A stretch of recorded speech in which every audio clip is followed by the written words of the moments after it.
A new day. Hey guys, what's up? It's Jess back with another video, and this is sort of not a tutorial, but advice kind of. So I've been riding horses since I was 12, so for 6 years now. I'm sorry if you can hear the dogs. I deeply apologize for the dogs. I can't do anything about that.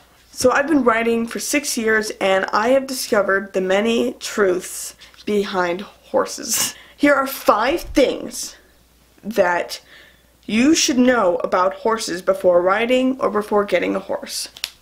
First thing, they are massive. They are 1,000-pound animals, and they don't know how big they are. So that's something that you really need to grasp, is that they just move around, and just them moving around, they can just kick you out of the way.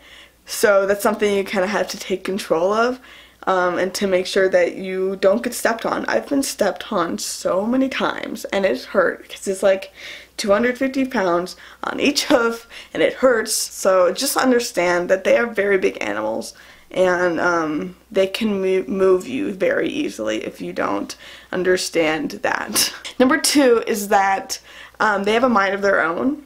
So they can easily take control if you don't take control. And by that, I mean they will run you over if you really need to get inside their brain, which is really easy to do because they're not the smartest of animals. Yeah, they will take advantage of that. Okay, so number 3, they test people a lot. Depending on how trained the horse is and how trained the person is.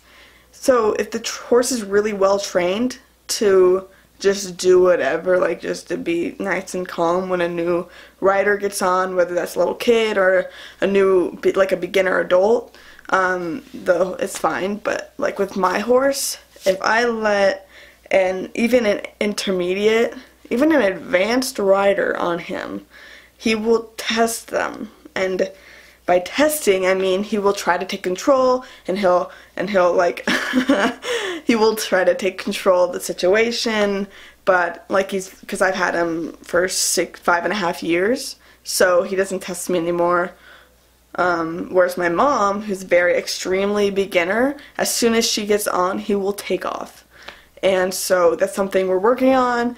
But just understand that if you like want to purchase a horse, make sure that you know how to ride basically, and know how to take control of the situation if it were to get out of hand, because it's so easy for a riding situation to get out of hand. This is something more of someone who owns a horse and doesn't necessarily take lessons anymore, because that's me. And so I've owned Storm for 5.5 years. I stopped taking lessons about 4 years ago. So I've just been riding, and I kind of train him on my own.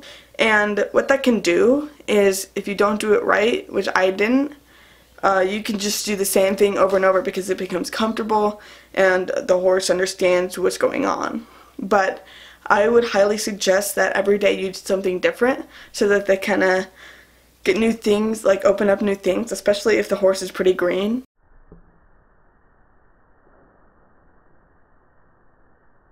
Because Storm was extremely green when I got him. He was just gelded a year before I got him.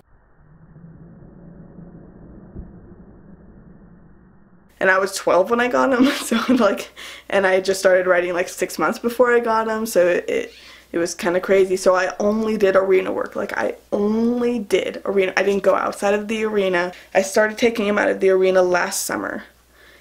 Every time before that, it was like all arena work because that's where I got comfortable. I was afraid that as soon as I got out, it would become like an out-of-hand situation. But as soon as I did take him out, he loved it.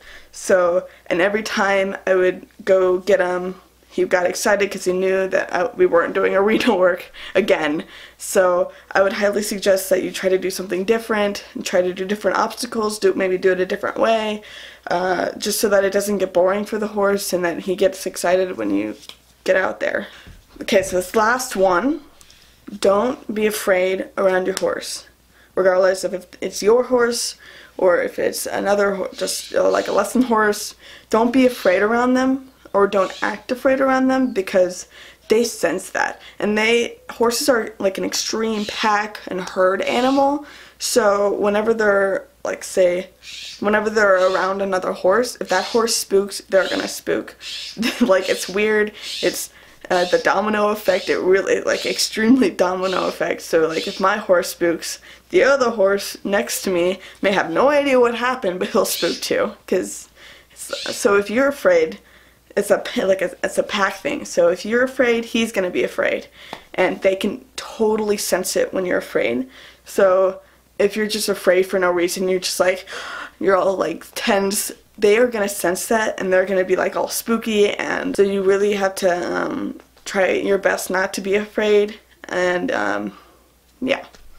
Okay, anyways, I'm gonna end the video on that. If you guys liked it, give it a like, subscribe, comment stuff you want me to do, and I will. Any advice, any tutorials, and I will see you guys next video. Bye.